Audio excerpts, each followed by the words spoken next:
Carl James Martin kontra kay John Riel Casimero, luhikal na daan para sa bakanting trono ng WBO kung sakaling iwanan ni Inoue ang 122 pounds. Wonderboy kumpiyansang kakayanin at tatalunin ang Quadro-Alas.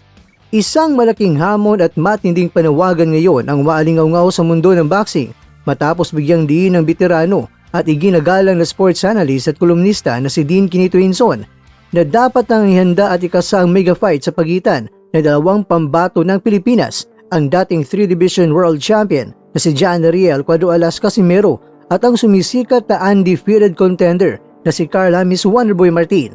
Sa gitna ng pagbabago at posibleng paggalaw sa super bantamweight division, lumalabas ng tapatang Casimero at Martin ang pinakamakatwiran at pinakakapanapanabik na laban na maaaring mangyari sa bansa ngayon. At ayon sa mga ulat, si Martin na kasalukuyang may edad na 27 anyos ay nasa isang napakalagang posisyon sa kanyang karera na kung saan maaari niyang ngamunin ng direkta ang hari ng dibisyon na si Naoya Inoue o kaya naman ay harapin si Casimero sa isang all-Filipino showdown na tiyak na yayanig sa bansa. Sa kasalukuyan, ang Japanese superstar na si Naoya Inoue ang kinikilalang undisputed 122-pound king na may hawak ng prestiyosong sinturon mula sa WBA, WBO, WBC at IBF. Ngunit sa mga bali-balita na posibleng umakyat ng timbang si Inoue sa hinaharap, malaki ang posibilidad na mabakante ang kanyang mga korona. Kaya dito na papasok ang kahalagahan ng tapatang Martin at Casimero.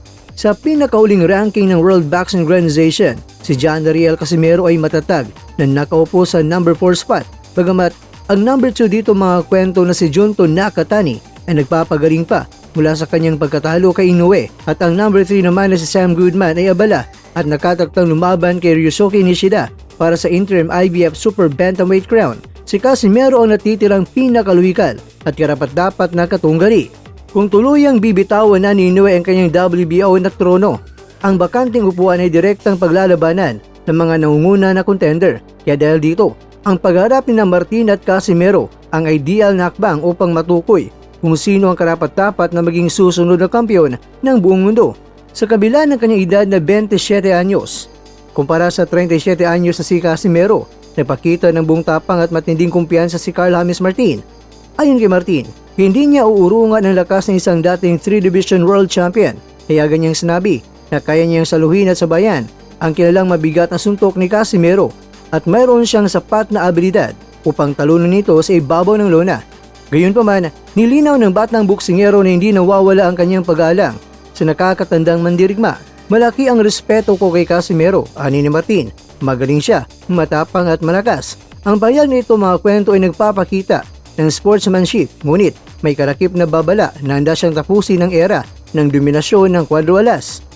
Bagamat mainit ang panawagan para sa bakbakang Martin Casimero, hindi muna ito ang agarang prioridad sa order of battle ng kampo ni Martin. Sa darating na October 23, nakataktang harapin ni Martin ang matinding hamon mula sa Mexicanong brawler na si David Picasso sa isang malaking laban na gaganapin sa Riyadh, Saudi Arabia.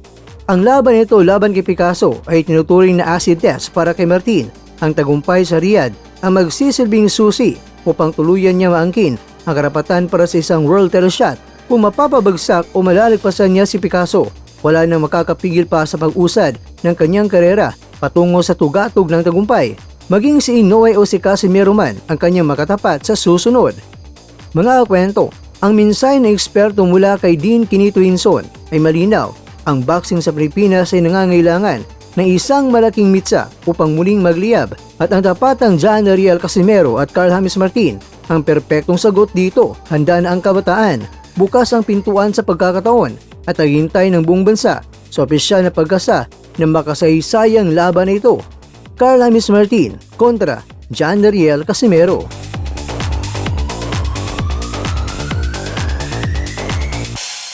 Sa bawat suntok may pangarap, sa bawat... Mga kakwento, hanggang dito na lang muna ang ating kwentuhan. Huwag kalimutan na mag-like, share at subscribe. Ako po si Mr. Kwento. Ito ang mga kwentong maaring hindi pa nakwento sa inyo. Tayo ng boses ang hindi pa napapansin ng mundo. Samahan niyo akong busisiin ang bawat kwento at bawat sakripisyo ng mga mandirigmang mga Pilipino.